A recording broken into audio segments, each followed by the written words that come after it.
De retraite en politique. Donc je n'irai pas à la retraite. Mais je m'interdirai d'occuper des fonctions politiques, aussi bien à l'intérieur de mon parti, où je serai plus président, qu'à l'extérieur, que dans l'État. C'est-à-dire, on ne peut plus imaginer le président Laurent Gbagbo candidat à une présidentielle, par exemple. Non, à 85 ans. Non. Vous savez, ailleurs, on a vu ça, hein, il y en a qui ont 93 ans, qui sont candidats. Oui, mais c'est leur choix. C'est leur choix. Ce n'est pas le mien. Moi, j'ai assez donné.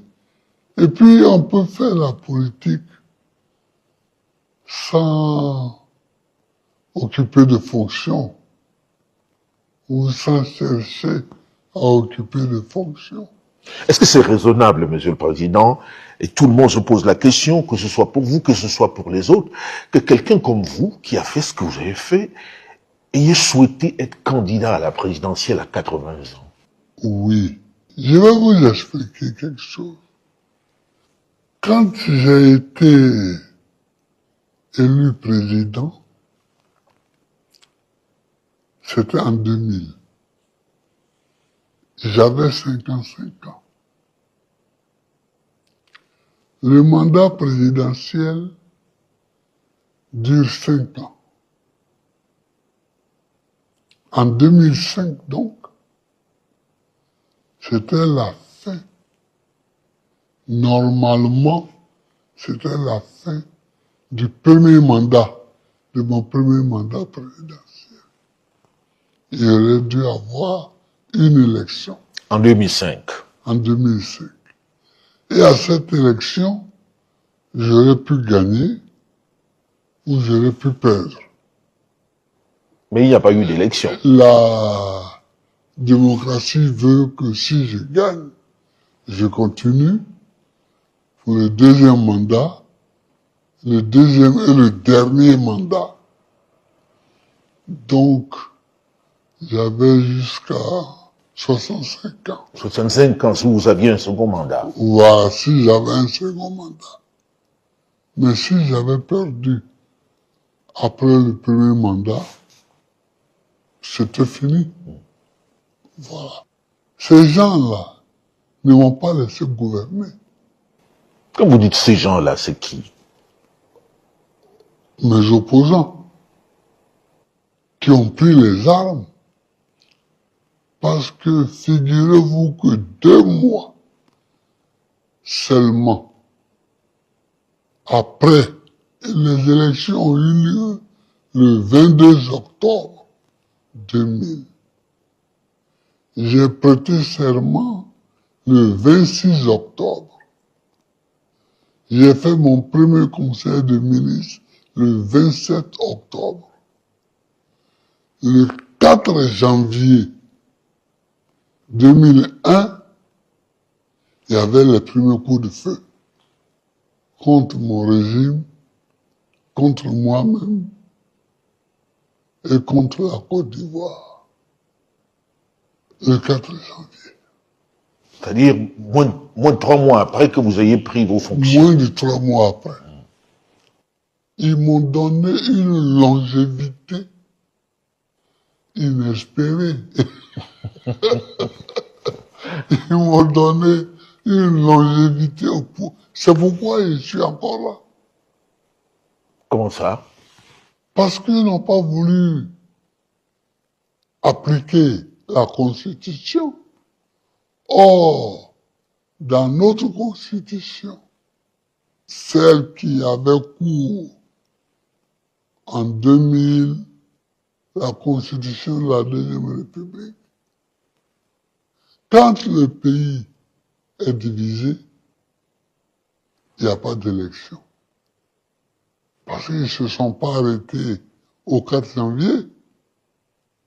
Quand nous avons repoussé les assaillants qu'on appelait le complot de la Mercedes noire. Quand on les a repoussés, ils sont partis en laissant beaucoup de morts des deux côtés. Et en 2002, j'étais en visite officielle en Italie. En Italie, oui. Quand ils ont remis le couvert, j'explique pour le moment, pas que j'ai pas eu le temps de gouverner, ça c'est un autre chapitre, mais pour le moment que ma longévité s'explique par la guerre civile qui m'a été menée. Alors, J'ai dû faire face jusqu'à ce que ils arrivent au pouvoir finalement et que tous ceux qui étaient derrière eux lèvent la tête. alors c'est pas votre genre de faire de la langue de bois. Quand vous dites eux, c'est qui? Eux, on a vu après que bon, il y avait des jeunes gens ivoiriens là, les Soro Guillaume, les IB, qui ont fini par tuer eux-mêmes à Bobo. Les jeunes gens là, il y avait ce groupe-là qui n'a pas pensé la rébellion et qui n'a pas financé surtout la rébellion. Mais il y avait ensuite l'équipe d'Alassane Ouattara, qui a été nommément cité par les rebelles comme étant leur financier, qui leur donnait 25 millions par mois. Ça a été cité, ça a été montré. Cité clairement. Ça a été cité clairement. Et puis, il y a la France. C'est Nicolas Sarkozy qui voulait vous vitrifier. Ouais, qui voulait me vitrifier et qui, à la fin des fins, bon, m'a quand même eu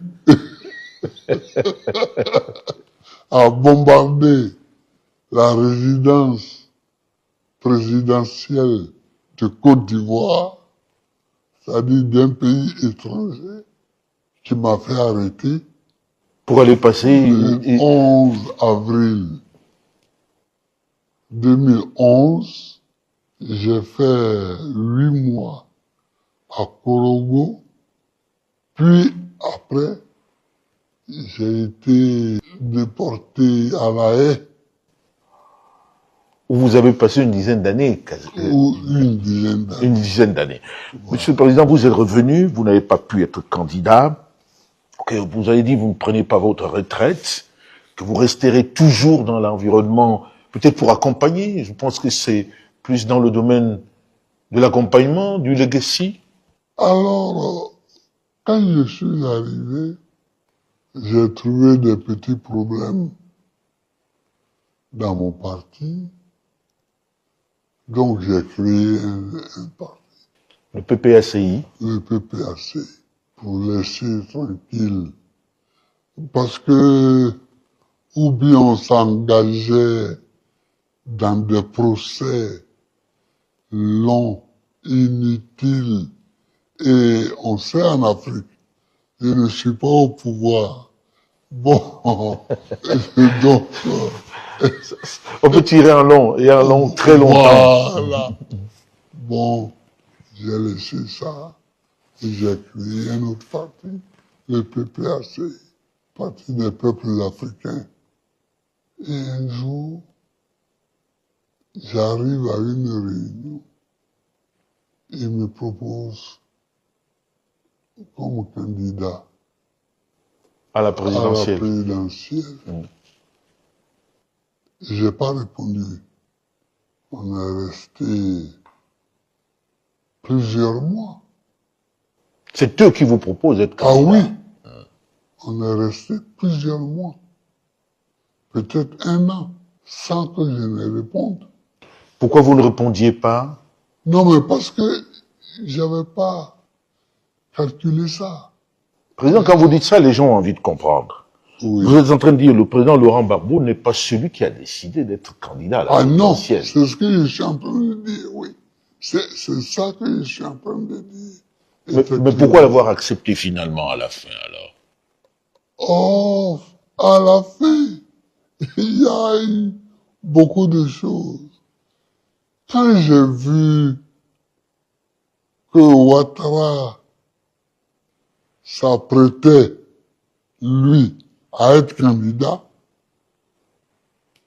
j'ai dit, zut, c'est très bien. En 2010,